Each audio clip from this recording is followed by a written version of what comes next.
Est-ce que tu peux nous en dire plus sur ton travail concrètement? Alors, mon travail, c'était donc, il y a des particularités sur la métropole lilloise et sur l'habitat de la métropole lilloise, c'est ce qu'on appelle des courets.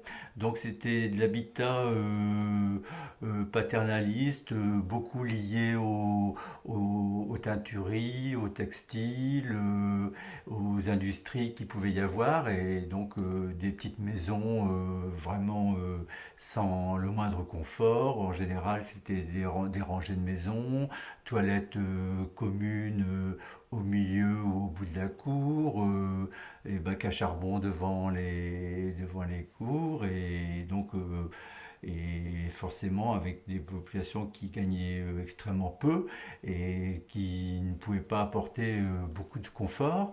Et donc on a entrepris une politique un peu dérogatoire, exceptionnelle, parce qu'on avait aussi à l'époque un élu qui était extrêmement moteur en ce domaine-là. Et moi j'avais aussi à mes côtés donc, le directeur dont je parlais, François Brière, qui était aussi extrêmement moteur et humain, vraiment dans tous les sens du mot.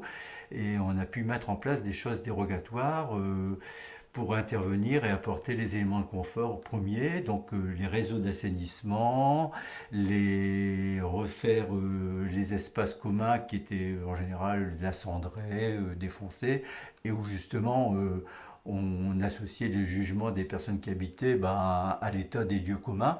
La cour elle est défoncée, il y a des flaques d'eau, des choses des toilettes en plein air au milieu de la cour. Forcément, ça peut être que des gens malsains et malodorants. Voilà comment ils étaient qualifiés.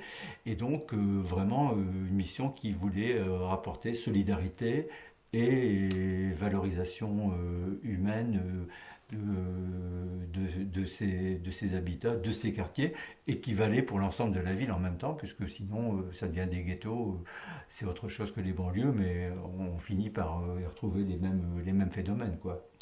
Donc c'était vraiment une mission passionnante et on m'avait appelé Monsieur Couret et moi c'est vraiment quelque chose qui m'a tenu à cœur. C'est commencé ça en 80 et je l'ai fini jusqu'à mon départ en retraite, donc 2000, 2000 bon, je sais plus trop. Mais enfin, 20 années de travail voilà, pour réhabiliter ces courets sur le plan sur le plan architectural et sur le plan confort surtout et sur le plan humain. Voilà, c'était le plus gros de mon travail.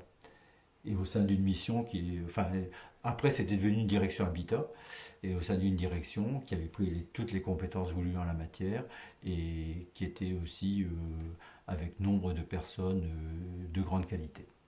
Donc c'était un bonheur de travailler dans ce domaine-là, et là aussi je me suis complètement accompli. Et dans le même temps, cet accomplissement professionnel était fort, puisque dans ma vie familiale, sentimentale, à l'inverse, c'était le déclin complet. Et d'un autre côté, c'était les hauteurs pour moi, surtout en partant de où j'étais parti de mes calculs de retraite pour les agents hospitaliers. C'était quand même un beau chemin de parcouru. Tu as utilisé le mot courait, je ne suis pas sûr qu'on Oui. connaisse vraiment ce que ça veut dire, si c'est un terme local Ouais, nordique. ouais, c'est un terme local. Ça peut être aussi un peu coron, qui est un peu plus connu, et là qui était plus dans les zones des mines, mais c'était un peu les mêmes constructions et les mêmes façons. Courait parce qu'effectivement, donc il y a une cour centrale, mais c'est en retrait donc de la voie publique. Et après, il y a certaines même, les entrées sont tellement étroites on ne devine même pas qu'il y a des vies qui sont là derrière, et deux rangées de maisons qui se font face à face, et bien sûr une promiscuité obligée. Et par contre, promiscuité en même temps, beaucoup de solidarité. Alors, elles sont pas toutes, bien sûr, elles sont toutes différentes, et ça représentait quand même, ça représentait 10 000 logements hein, quand même sur la métropole lilloise, donc et sur toutes les communes environnantes de la métropole. Et donc promiscuité pour beaucoup, mais aussi solidarité et entraide de ces personnes qui étaient pour la plupart dans des difficultés financières assez fortes. Et par contre, sur certaines, bien sûr, régnait aussi malheureusement des violences, des voisinages quasiment insupportables et intenables. Ça, il y avait un peu de tout. Ouais. Je sais que tu as été appelé Monsieur Couret. Oui. Sais-tu s'il y a eu un premier Monsieur Couret qui aurait pu donner le nom à ces maisons, comme les familles mystères, comme tout ça? Il n'y a pas eu de premier Monsieur Couret. C'est vrai que j'étais le premier Monsieur Couret et j'ai été j'ai toujours cité, peut-être même revenir à mon histoire de chat d'avant. J'ai peut-être été un peu franc-tireur parce que on intervenait en fait, ces courets étaient quand même propriété privée. Propriété souvent de propriétaires qui n'en avaient absolument rien à faire des conditions donc d'héberger les familles et d'exploitation de ces immeubles. Au contraire, on avait aussi ce qu'on appelait beaucoup des marchands de sommeil. Donc on n'hésitait pas à empiler les personnes et peu importe le confort qu'ils pouvaient y retrouver.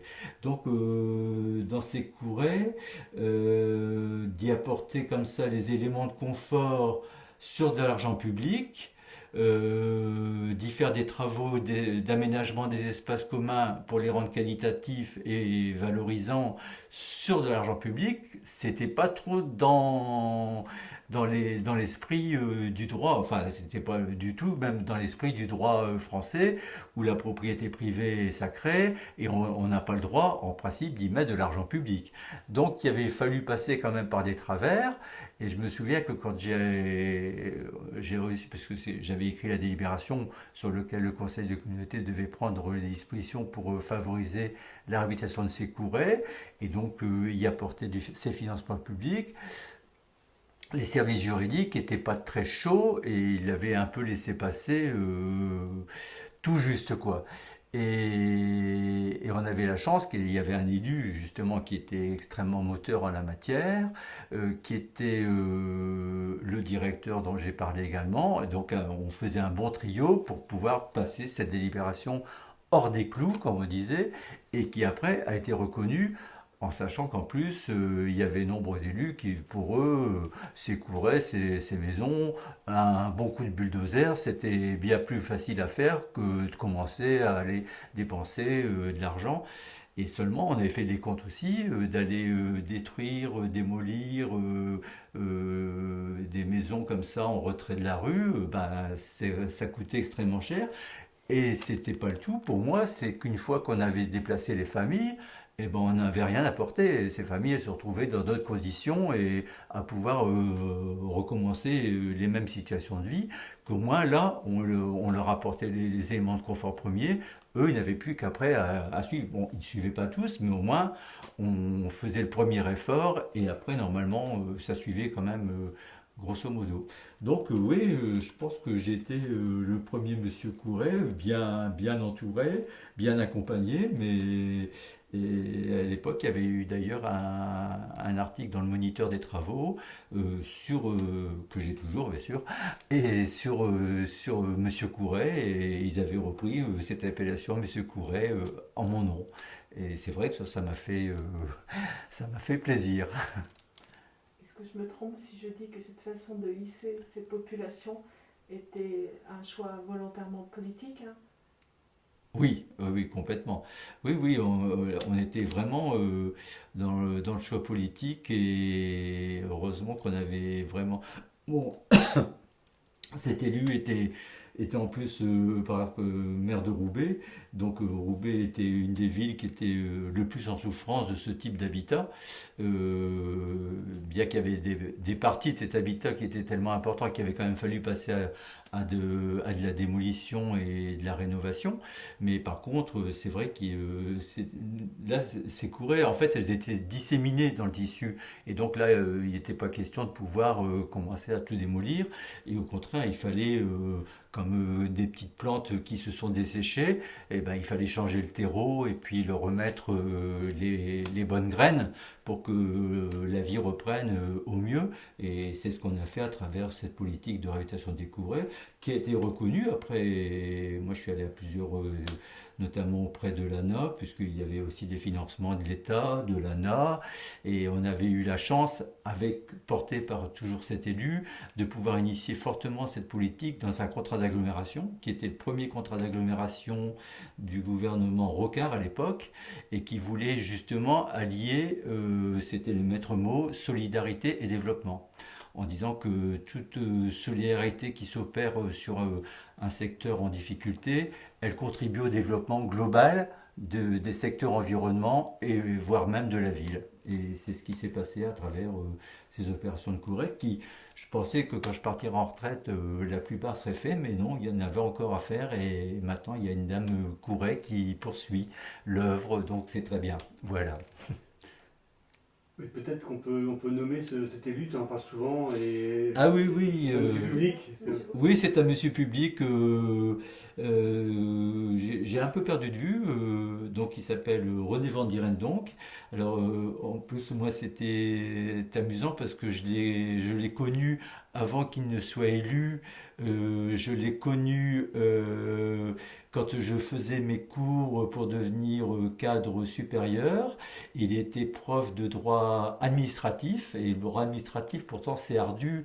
Il avait une pédagogie pour nous faire apprécier ça par des exemples très pertinents, très percutants. Et puis il avait vraiment le sens de la formule, pour n'en citer qu'une qui m'est toujours restée.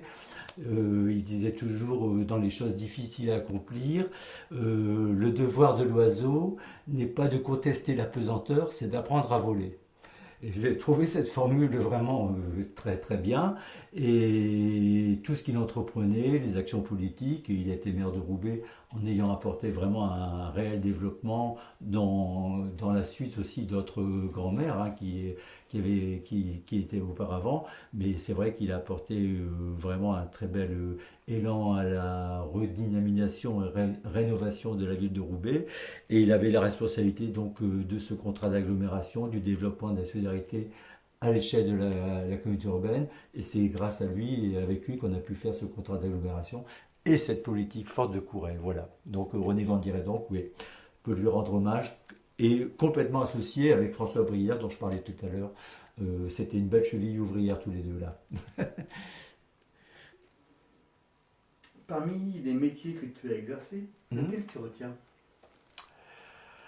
Alors, c'est vrai que j'ai exercé essentiellement un seul métier, même avec plusieurs niveaux. Celui que je retiens, c'est forcément celui qui s'appelle Monsieur Couret, hein, donc moi qui m'a nourri, qui m'a épanoui, qui m'a enrichi, des personnes qui m'accompagnaient aussi et qui ont aussi cru en moi, qui m'ont valorisé dans le même temps, et enfin où je pouvais aussi faire preuve